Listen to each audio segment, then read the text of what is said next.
लाख साल पुराना स्कल और उसके कुछ फिसल्स मिले, जो कि ये बताता है कि आज का जो होमोसेपियंस है यानी इंसान है, ये कई लाखों साल पहले इनका एवोल्यूशन हो चुका था और वो भी अफ्रीका में हुआ था। जो स्कल या फिसल्स मिले थे, जब उसका अध्ययन किया गया, उसके ऊपर रिसर्च की गई, तो सेम और या बिल्कुल कह लीजिए बिल्कुल मिलता जुलता इंसानों की तरह आज के इंसान जो है उसकी तरह उसको पाया गया। उसी तरह से उनका उठी हुई नाक के ब्रिज और चौड़े माथे उसी तरह से पाया गया। तो जो इससे ये प्रूफ होता है कि जो आज के इंसान है, ये होमोसेपियंस जो है, ये कई लाख साल पहले इनका एवोल्यूशन जो है अफ्रीका में हो चुका था। इसके बाद भी अफ्रीका में ऐसी बहुत सारी चीजें मिली, अब बहुत सारे स्कल्स और फिसल्स अफ्रीका में ही मिले, जो ये दर्शाते हैं कि यहाँ पर इंसान सबसे पहले आए थे। और इसके बाद ऐसे बहुत सारे फिसल्स मिलने की वजह से ये कंफर्म होता है, ये एकदम तय हो जाता है कि ये अपने एवोल्यूशन के मतलब आजकल का जो इंसान है, उस टाइम के होमोसेपियंस जो आए वो वहां पर तकरीबन कई लाख साल तक रहे, अफ्रीका में ही रहे, कहीं नहीं गए। अब फिर से हमारे माइंड में एक क्वेश्चन होगा कि ये कैसे हो सकता है कि वो आए और कहीं नहीं गए, कई लाख साल तक कहीं नहीं गए। तो ऐसा हुआ कि आज से तकरीबन 2 से 2.5 लाख पुराना फिसल्स या स्कल्स हमारे ये पूरे प्लैनेट अर्थ पर, पूरी जमीन पर अफ्रीका के अलावा कहीं नहीं पाया गया। जो भी फिसल्स या मतलब होमोसेपियंस के आने के बाद वो तकरीबन 2 से 2.5 साल तक, 2 से 2.5 लाख साल तक वहीं पर रहे। आज से तकरीबन 70,000 साल पहले होमोसेपियंस जो है, अब वो अपना मन बना रहे थे अफ्रीका कॉन्टिनेंट को छोड़ने के लिए। और अब होमोसेपियंस जो है अपना कॉन्टिनेंट, अपना अफ्रीका छोड़कर दूसरे कॉन्टिनेंट जैसे कि मिडिल ईस्ट हुआ और एशिया हुआ, इस तरफ माइग्रेट होने लगे। और जब होमोसेपियंस अफ्रीका को छोड़कर दूसरे कॉन्टिनेंट में माइग्रेट होने लगे, तो उसके जीन्स में, क्योंकि वो बहुत साल हो गए थे, उसके जीन्स में थोड़ा थोड़ा बदलाव होने लगा। और जब होमोसेपियंस का एवोल्यूशन हुआ और इससे कई लाख साल पहले से जीन्स के अंदर थोड़ा थोड़ा जो बदलाव हो रहा था, वो वातावरण और दूसरा समय के साथ दूसरी जगह माइग्रेट होने की वजह से, अलग अलग मौसम, अलग अलग ज्योग्राफिकल प्लेसेस पे जाने से, हर जगह का ज्योग्राफी अलग होता है, हर जगह का मौसम अलग होता है, इन जगहों पे जाने की वजह से थोड़ा थोड़ा धीरे धीरे इनके जीन्स के अंदर बदलाव होने लगा। और ये जीन्स के अंदर जो बदलाव हुआ, इसी बदलाव की वजह से ह्यूमन का लुक जो है एक दूसरे से अलग होने लगा, गोरे काले होने लगे, और जो भी इनका हेयर स्टाइल है, आंखें हैं, नाक है, ये जो चेंज होने लगा, ये इसी वजह से चेंज होने लगा। और इसी वजह से इंसान अलग अलग परिवेश से, या कह लीजिए कि अलग अलग वातावरण में रहने के काबिल हुआ, अलग अलग माहौल में रहने के काबिल बना। और इसीलिए जब हम ये जानेंगे कि होमोसेपियंस का एवोल्यूशन कैसे हुआ और हम कैसे पूरे प्लैनेट अर्थ पर, पूरे जमीन पर फैल गए, तो इसके लिए हमको ये भी जानना पड़ेगा कि अफ्रीका से निकले होमोसेपियंस के अंदर कौन कौन से जीन्स में तब्दील हुआ, कौन कौन से जेनेटिक म्यूटेशन हुआ और कौन कौन से जेनेटिक बदलाव हुए, जिसकी वजह से आज का इंसान, होमोसेपियंस जो आज का इंसान है, इन्हीं चीजों की वजह से, जेनेटिक म्यूटेशन की वजह से कहीं पर काले हैं तो कहीं पर बहुत गोरे हैं, कहीं पे छोटे हैं, कहीं पे छोटी छोटी आंखों वाले हैं। तो ये सारी चीजें जो हुई है पूरे जमीन पे, ये जेनेटिक म्यूटेशन की वजह से हुई है। लेकिन इन सब को जानने से पहले आप लोगों को एक वर्ड ध्यान में रखना होगा, हैप्लोग्रुप। तो इन हैप्लोग्रुप से, या इस हैप्लोग्रुप से हम ये जानेंगे कि इंसान के अंदर कौन कौन से जेनेटिक म्यूटेशन हुए या जेनेटिक बदलाव हुए, और इन्हें किस किस कैटेगरी में बांटा गया है, किस किस कैटेगरी में रखा गया है। तो चलो जानते हैं सबसे पहले कि हैप्लोग्रुप होता क्या है। अब चलो ये मान लो कि आज से कुछ हजार साल पहले होमोसेपियंस के अंदर, उनके जीन्स के अंदर बदलाव होता है, मतलब ये कि उसके जीन्स में जेनेटिक म्यूटेशन हो चुका है। अब चूंकि उसके जीन्स में जेनेटिक म्यूटेशन हो चुका है, तो वो जो बच्चा पैदा करेगा, वही म्यूटेशन, वही चेंज उस बच्चे में जाएगा। तो वो बच्चा जब अपना बच्चा पैदा करेगा, तो वही जेनेटिक म्यूटेशन जो है उसके बच्चे में जाएगा, और इसी तरह होते होते करते करते ये जेनेटिक म्यूटेशन जो है उसकी आने वाली पीढ़ी में चली जाएगी या ट्रांसफर हो जाएगी। जब बहुत सारे लोगों में एक ही तरह का जेनेटिक म्यूटेशन पाया जाता है, जो एक ही परिजनों से, एक ही पूर्वजों से होते हुए चले आए हैं, और उनके अंदर जो है जेनेटिक म्यूटेशन का एक ही स्तर पाया जाता है, एक तरह का जेनेटिक म्यूटेशन पाया जाता है, तो उसको हम हैप्लो ग्रुप कहते हैं। अब देखो, एक ही हैप्लो ग्रुप के बहुत सारे लोग हैं, एक ही जेनेटिक म्यूटेशन वाले बहुत सारे लोग हैं, जिसको हम हैप्लो ग्रुप कहते हैं। अब एक ही हैप्लो ग्रुप वाले बहुत सारे लोग हैं, कई हजारों साल तक जब ये जेनेटिक म्यूटेशन धीरे धीरे होता रहता है, या वो एक जगह से दूसरी जगह माइग्रेट होते रहते हैं, तो उनके अंदर और भी चेंजेस होता है, और भी जेनेटिक म्यूटेशन आता है। तो यहाँ पर एक नया हैप्लो ग्रुप बनता है, एक नया हैप्लो ग्रुप क्रिएट होता है। अब जब वो नए नए संतानों को जन्म देंगे, उनकी पीढ़ी आगे चलेगी, तो उनके अंदर ये जेनेटिक म्यूटेशन भी ट्रांसफर होता रहेगा। और बिल्कुल इसी तरह से जमीन पर, प्लैनेट अर्थ पर न जाने कितने हैप्लो ग्रुप हैं जो एक खास किस्म के जेनेटिक म्यूटेशन कैरी किए हुए हैं। ये बात ऐसा नहीं है कि सिर्फ पिता से बेटे में ट्रांसफर होती है, बल्कि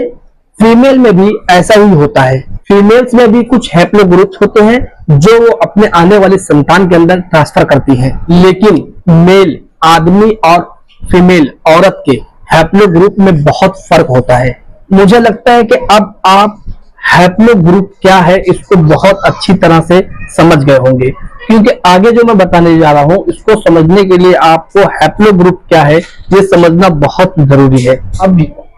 अब ये भी बात जान लीजिए कि अगर कोई बच्चा पैदा हुआ है तो उसके माता पक्ष के हैप्लो ग्रुप को या उसके पिता पक्ष के हैप्लो ग्रुप को जानना बहुत ज्यादा कॉम्प्लेक्स होता है। इसके लिए हमें शुरुआत से जानना पड़ेगा कि एक स्पर्म महिला के एग से फर्टिलाइज कैसे होता है या कैसे करता है, और उस महिला में अपने जीन्स बच्चे को कैसे देता है, और पुरुष अपने जीन्स को कैसे ट्रांसफर करता है। इसके लिए हमें शुरुआत से जानना पड़ेगा कि एक स्पर्म महिला के एग से फर्टिलाइज कैसे करता है, और महिला अपने जीन्स को बच्चे में कैसे देती है, और पुरुष अपना जीन्स को कैसे ट्रांसफर करता है। ये बहुत ही ज्यादा इंपॉर्टेंट पार्ट है, इसमें पूरे ध्यान दीजिए, पूरा कंसंट्रेशन दीजिए, तो ही आपको समझेगा कि हैप्लो ग्रुप की कहानी क्या है। ये बहुत ही ज्यादा इंपॉर्टेंट पार्ट है, इस पर प्लीज थोड़ा सा ध्यान दीजिएगा। सबसे पहले ये देख लेते हैं कि स्पर्म की संरचना कैसे है, हमारा स्पर्म कैसे होता है। पुरुष या मेल द्वारा दिया हुआ स्पर्म के 3 हिस्से होते हैं। सबसे पहले होता है, सबसे आगे हेड होता है, उसके बाद नेक होता है। नेक के अंदर माइटोकॉन्ड्रिया होता है, जहां से स्पर्म को वर्क करने के लिए, स्पर्म को काम करने के लिए एनर्जी प्रोवाइड की जाती है। उसके बाद जो होता है वो टेल होती है, दुम होती है, जिसके जरिए स्पर्म जो है तैरकर या आगे जाकर एग तक पहुंचता है। जब एक स्पर्म फर्टिलाइज होता है या फर्टिलाइज के वक्त एग तक पहुंचता है, तो फर्टिलाइज होते वक्त उस स्पर्म का सिर्फ आगे वाला पार्ट, मतलब जो हेड होता है, सिर्फ वही एग तक पहुंचता है, एग में जाता है। स्पर्म के अंदर जो नेक होती है और जो टेल होती है वो कभी भी एग तक नहीं पहुंच पाती। और इसी स्पर्म के हेड में होता है डीएनए, जिसको आप जेनेटिक मटेरियल भी कह सकते हैं, जो पिता के द्वारा आने वाले जनरेशन में ट्रांसफर किया जाता है। लेकिन मैं आपको बता दूं कि जो जेनेटिक मटेरियल डीएनए में होता है वो सिर्फ और सिर्फ न्यूक्लियस में नहीं बल्कि माइटोकॉन्ड्रिया में भी पाया जाता है, जो माता से मिलता है लेकिन पिता से नहीं मिलता। क्यों ऐसा होता है? क्योंकि मैंने आपको बताया कि स्पर्म के अंदर, स्पर्म जो है जब एग से फर्टिलाइज होता है या एग से मिलता है, तो सिर्फ उसके आगे का हिस्सा जो हेड होता है उसके अंदर जो डीएनए होते हैं एग के अंदर सिर्फ वही जाते हैं। उसके बाद में उसके नेक में जो माइटोकॉन्ड्रिया मौजूद होता है, उस माइटोकॉन्ड्रिया में जो डीएनए होते हैं, जो जेनेटिक मटेरियल होते हैं, वो एग तक ट्रांसफर नहीं हो पाते, लेकिन माता पक्ष का जो माइटोकॉन्ड्रिया है वो आने वाली जनरेशन को मिलता है। इसीलिए माइटोकॉन्ड्रिया कभी भी पिता से मिलकर माइटोकॉन्ड्रिया एग से फ्रेश नहीं होता और बच्चे में नहीं जाता। लेकिन जब स्पर्म एग से फिल होकर फर्टिलाइज होता है, तो अंडे में मौजूद माइटोकॉन्ड्रिया बच्चे में ट्रांसफर हो जाता है माता पक्ष की तरफ से। अब ये ध्यान देने के कि हम यहाँ पे बताना क्या चाहते हैं, बताना ये चाहते हैं कि बच्चे के अंदर महिला का जो न्यूक्लियस में मौजूद डीएनए होता है, जेनेटिक मटेरियल होता है, वो बच्चे में ट्रांसफर होता है। और उसके अलावा जो उसके एग के अंदर माइटोकॉन्ड्रिया में जो डीएनए होता है, जेनेटिक मटेरियल होता है, वो भी बच्चे में ट्रांसफर होता है। मतलब दो जेनेटिक मटेरियल माता से ट्रांसफर होते हैं बच्चे में, और पिता पक्ष की तरफ से न्यूक्लियस में मौजूद जो डीएनए होता है, जो जेनेटिक मटेरियल होता है, बस वही ट्रांसफर होता है। बस यहीं से ही सारी गुत्थी उलझना शुरू होती है। मतलब क्या है कि देखिए क्या होता है, पिता से आया हुआ डीएनए यानी जेनेटिक मटेरियल माता के एग में मौजूद